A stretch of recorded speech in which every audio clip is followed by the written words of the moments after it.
Hello everyone and welcome to Pathology.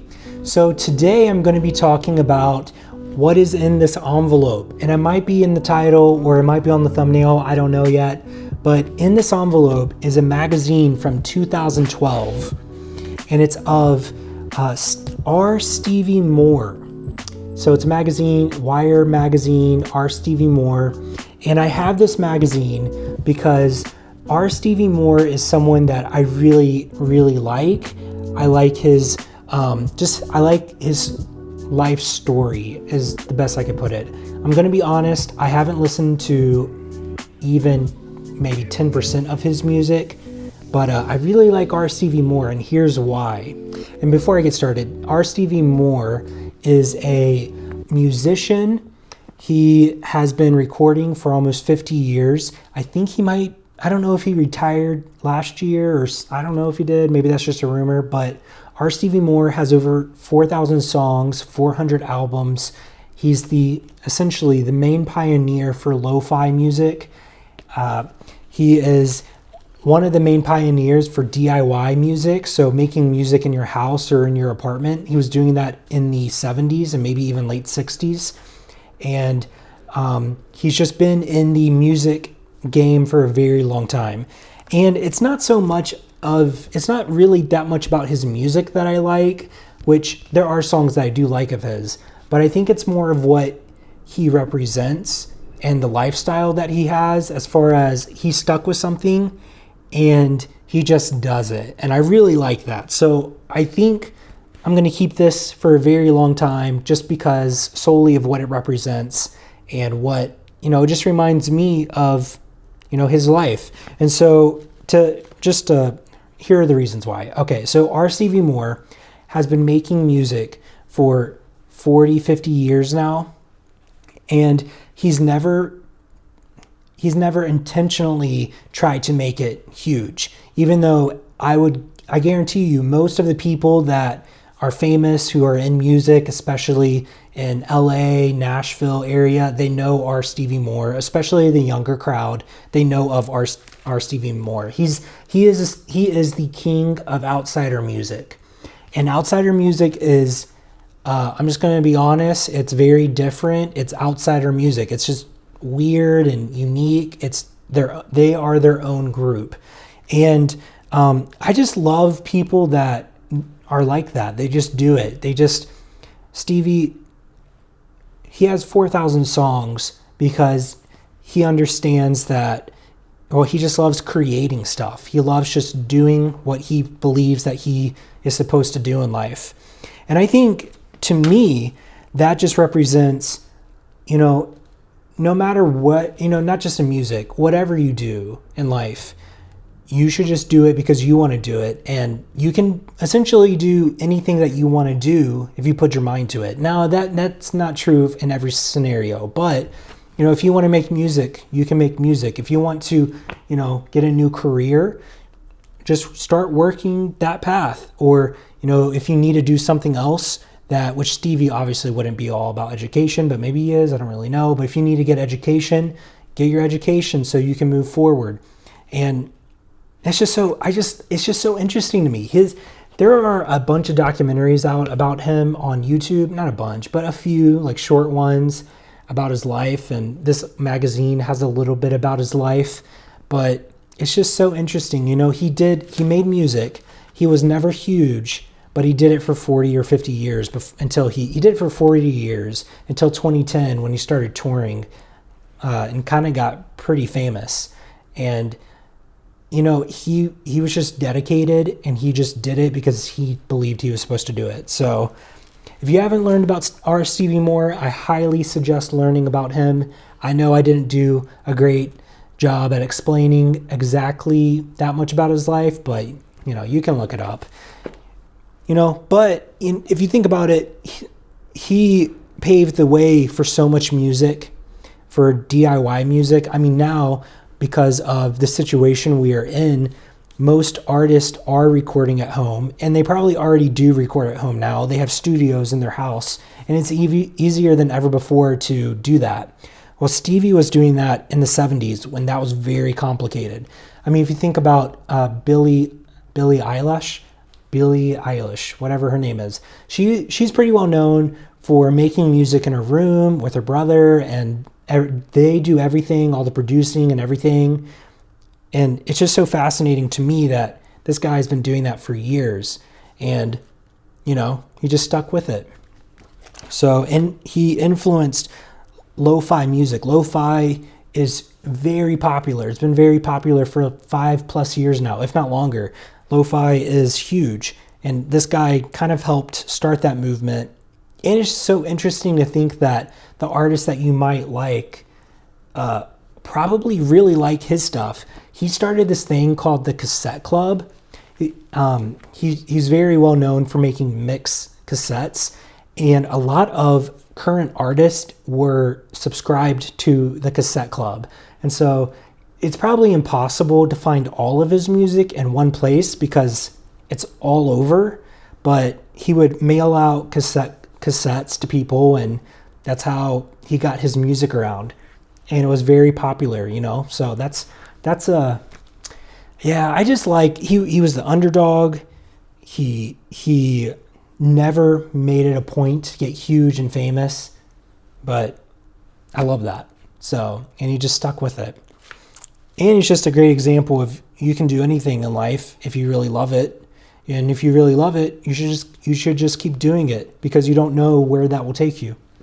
So, do any of you have people like that you like to look up to?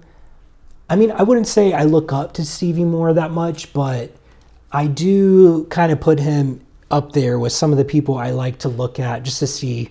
I mean, he's an older guy. It's interesting to see how his life played out. So, but yeah, same. And I mean, this isn't the same, but even Peter Mon, he creates stuff. I mean, I kind of view Peter as an artist. I mean, he has so many different channels. He's creating stuff constantly. This guy, our Stevie Moore, got so much flack for coming out with so much music, and he has 4,000 songs. That's so many songs. And it's in a very similar way, Peter comes out with tons of videos, and I think that's going to be, I think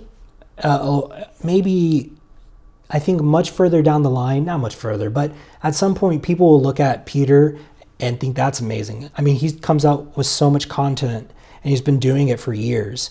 I mean, it's crazy. So, but yeah, and it took me a while to get into vlogging, and I'm not just comparing it to vlogging,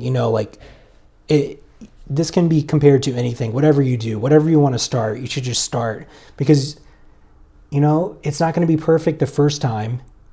So you might as well just start doing it, and it will get better after you do it for a while.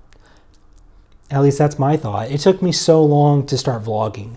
I mean, I did YouTube for a little bit, and maybe like 3 years ago, I did YouTube, and it went really well, but I just stopped, and I wish I never stopped, So, but I hope to continue doing YouTube as long as I can, and I may not do it every day after me vlogging for a year, but I want to do it throughout my life. I think it will be very interesting to see, to look back. It's kind of like a journal of your life, and yeah, we'll see. And Stevie R. Moore and Peter kind of inspire me to do that.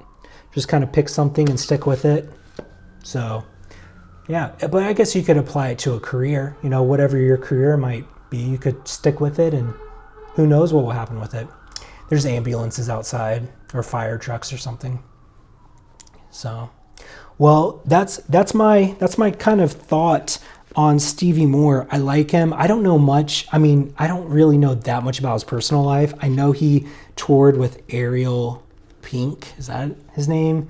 And that guy is not good at all. He's a bad person, in my opinion. But, I mean, I like Stevie. He's cool. So today is Monday, and it's been fairly busy because, I had the funeral last week, and then I came back to work, and it's just been crazy busy. So I haven't really done anything. I haven't left the apartment. So I might leave the apartment later. I might not. I don't know. And tonight I have a Tuesday tea talk, but on Monday night, hopefully with my friends. So I think I convinced my friend Matthew to do it. And I'm pretty sure I did. And I guess I'll find out tonight at 8. And then I might have also convinced my friends Chris and Kirsten to do it. So I think it's going to be really fun. If everyone joins, I think it'll be really cool. We'll just talk about whatever. I mean, they were some of my best friends in college, so I love it. It will be super fun. I'm excited for that tonight. So I'm doing that tonight at 8. So hopefully I can get this vlog up before then, so I can just, focus on doing that. And then tomorrow I'll post that little Monday night tea chat talk. So yeah, that's about all. I was going to make strawberry jam today, but after looking into it, I just don't have time to do it at the moment. If I do it, I'll record it and then I'll put it in the video maybe Wednesday or something. It takes a really long time. It takes like 20 minutes or 30 minutes. And I don't know. I don't have the time at the moment to, you have to stir for 20 minutes. At least that's what they say, and I don't have a container for it. So I got to figure that out, but I do want to do it. So if I do it, it will be later tonight after I'm done with everything. And what else? Well, I think that's everything. So I talked to Emily. She's having a pretty good time. She's just at the pool, chilling at the Airbnb. People are going on hikes and stuff, and yeah. So, but that's all. So I'm probably going to go and work on this video. I wonder if I watched anything interesting today or learned anything.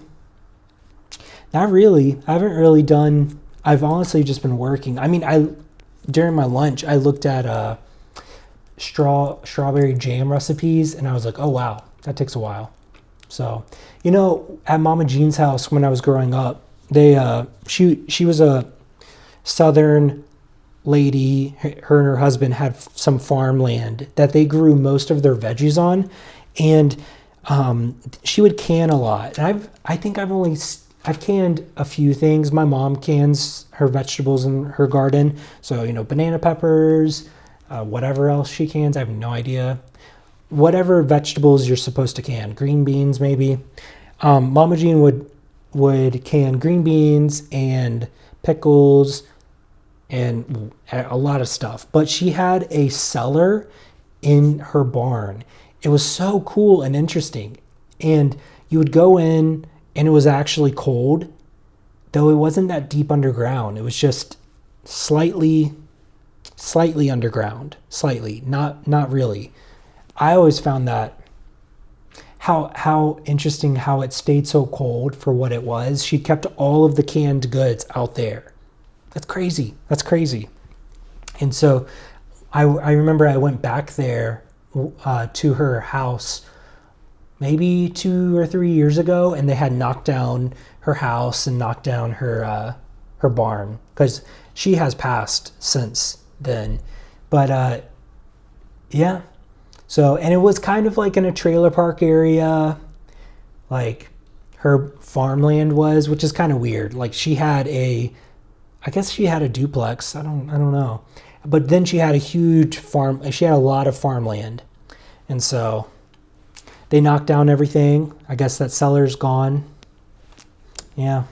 So, but yeah, no, it was great. I loved being at Momma Jean's house. I did not like the garden though. The garden had all types of bugs, and it was awful.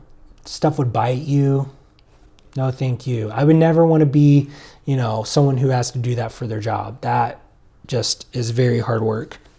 So, speaking of a bug biting me, yesterday when I was walking outside, I took a call to talk with Emily, and while I was on the phone call, I saw this bug like on me, and I just thought it was, whatever on me. So I flicked it off, and then today it's like red and it hurts, and I'm looking for, like, is there a stinger in there or something? But I think the bug just bit me for no reason. I'm just on the phone. It just flies up and bites you. Ooh, I hate bugs that bite. The worst bug bite I ever had was I was in California when I was in high school, and we were going up a mountain or something. And this fly, so I was in a car, we were going up a mountain, I was in the back seat, and I remember I was with my brother-in-law, and he had the windows down, and this bug flew in, this little tiny fly flew in and just landed on my hand and took a big bite out of my hand, and it was holding on, and I was trying to get it off, and it was holding onto my skin, and I was like, what in the world? It was this little fly. So I had to flick it out, whatever. That was the worst bite I've ever had, where it was actually, tugging on my skin. So yeah. Well, you know what? Also ticks are bad. But in the city, I haven't really had to deal with ticks. So, which has been really nice. In Virginia, where I'm at, ticks, I go to my friend Josh's house who lives on a farm as well. And it's just awful. You come back. I've had a tick on me for a week.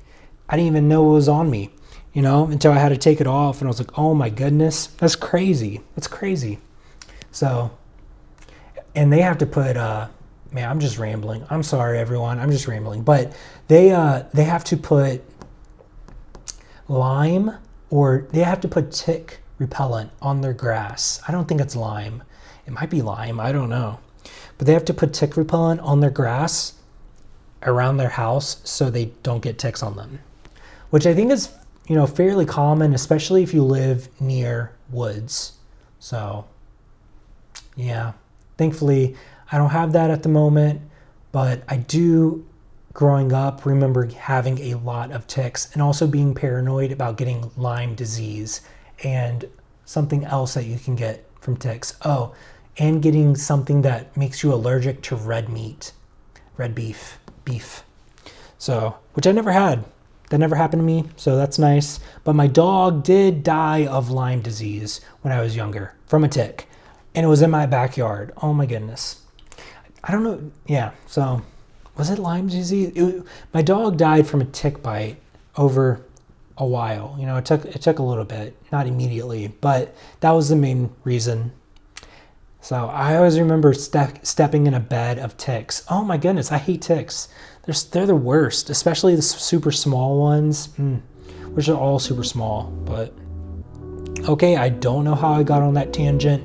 But everyone, I'm going to go now. I'm going to work on uploading this video, and then I'm going to do Tuesday night tea chat.